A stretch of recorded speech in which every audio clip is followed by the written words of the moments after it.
कांग्रेस की प्रवक्ता सुप्रिया श्रीनेत ने और एक दूसरी प्रवक्ता ने भी बहुत बातें की हैं कि मोदी जी का अपमान हुआ चाइना में, कि उनको उसी प्लेटफॉर्म के ऊपर उनका स्वागत किया गया जिस प्लेटफॉर्म पर पाकिस्तान के प्रधानमंत्री का किया गया। उन्होंने शायद सारा कुछ देखा नहीं है उस प्रोग्राम को। उसी प्लेटफॉर्म के ऊपर सभी का स्वागत हुआ, सभी नेताओं का स्वागत हुआ था। तो जानबूझ के एक बात बना देना कि प्राइम मिनिस्टर मोदी का अपमान हुआ है चाइना में, ये तो बहुत ही वाहियात सी बात है। यही मैडम जो है ना, जब 2024 में कंगना रनौत को मंडी से टिकट दी गई थी, तो इन्हीं मैडम ने कहा था कि मंडी का रेट क्या है। तो मैंने उस समय कहा था कि एक जो एक्टर है वो वही कपड़े पहनता है जो डायरेक्टर उसको कहता है, और अगर उसने कुछ ऐसे वैसे कपड़े पहने थे तो वो डायरेक्टर की गलती है या डायरेक्टर का रोल है उसमें। तो और मैंने ये भी कहा था कि भारतीय सभ्यता जो है वो सावित्री और सीता और सावित्री के पद चिन्हों पर चलती है। लेकिन ये उल जलूल बातें करना शायद कांग्रेस के प्रवक्ताओं का ही काम रह गया है। एक दूसरी प्रवक्ता थी कांग्रेस की, जो डॉक्टर मनमोहन सिंह के होते हुए विराजमान वहाँ होते हुए स्टेज के ऊपर, वो कह रही थी कि हमें राहुल गांधी को प्रधानमंत्री बनाना चाहिए।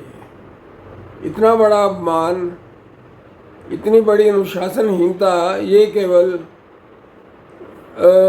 कांग्रेस में ही हो सकती है।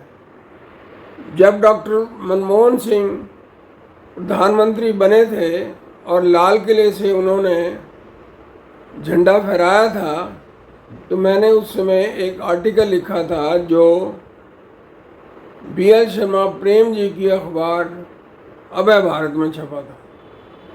उसमें मैंने ये कहा था कि ये वही लाल किला है जो औरंगज़ेब के बाप ने बनाया था, शाहजहाँ ने बनाया था, और इसी लाल किले के सामने 300 गज की दूरी पे और 300 साल पहले, लगभग 300 साल पहले गुरु तेग बहादुर जी को शहीद किया गया था। हजारों सिखों का कत्लेआम किया गया, उनके ऊपर प्रताड़ना की गई और इस देश से सिख धर्म को नष्ट करने की कोशिश की गई। लेकिन 15 अगस्त 2004 को जो लाल किला है उसके ऊपर एक सिख ने झंडा फहराया। मतलब जिस सिख धर्म को नष्ट करने की कोशिश की गई, उसी देश में एक सिख ने झंडा फहराया, और ये बहुत ही गर्व की बात है। ये मैंने उस आर्टिकल में लिखा था। लेकिन ये उल्टी खोपड़ी के जो हैं इनके लोग, ये अपने ही नेता को उसके सामने ही और स्टेज के ऊपर बैठे हुए नेता, प्रधानमंत्री जो थे उस समय, उनका अपमान करती है एक दूसरी प्रवक्ता। तो ये मतलब ये जूती चाट प्रवक्ता हैं सारे के सारे। मतलब अभद्र भाषा का इस्तेमाल करना और अभद्र गलत तर्क देना, ये इनकी आदत है, इनका स्टाइल है।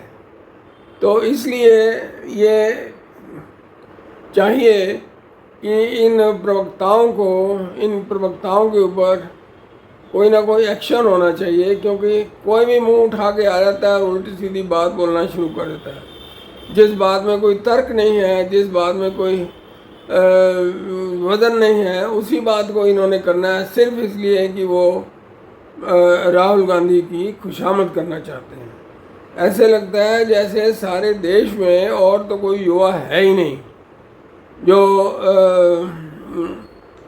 मतलब प्रधानमंत्री बनने के काबिल हो। और इस तरह की जो खुशामदी जो नेता हैं वही डेमोक्रेसी के सबसे बड़े दुश्मन हैं।